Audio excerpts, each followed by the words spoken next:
స్త్రీల క్రిస్మస్ ఆరాధన కొరకై ఆరాధన జరిగించేవారు కోరపాటి ఉషా గారు వచ్చి ఆరాధన క్రమం జరిపించవలసిందిగా మనం చేస్తాం.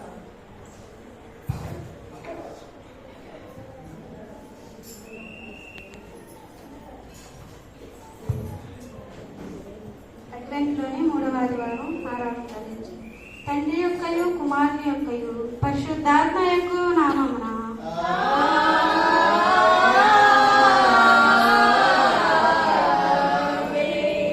నీ వెలుగును నీ సత్యమును బయలుదేరజేయుము. అది నాకు త్రోవ చూపును. అది నీ పరిశుద్ధ పర్వతమునకు నీ నివాస స్థలమునకు నన్ను తోడుకొని వచ్చును.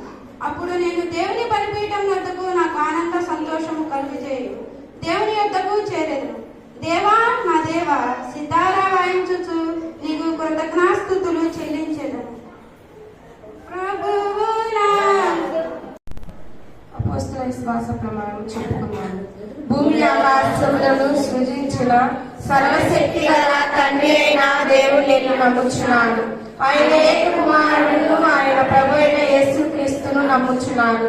ఈయన పరిశుద్ధాత్మ వలన గర్భమున ధరింపబడి కన్య అయిన మరియకు పుట్టి పొందు పిలాతు అధికారం కింద శ్రమపడి సిలువేయబడి చనిపోయి సమాధి చేయబడిననియు అదృశ్య లోకంలోనికి దిగిననియు చనిపోయిన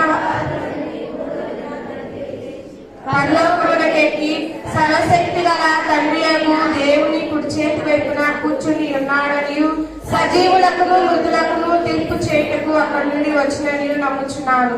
పరిశుద్ధాత్మ నమ్ముచున్నాను. పరిశుద్ధ క్రైస్తవ సంఘమునకు పరిశుద్ధుల సహవాసమును పాప క్షమాపణయు శరీర పునరుద్ధానమును నిత్య జీవమును అని నమ్ముచున్నాను.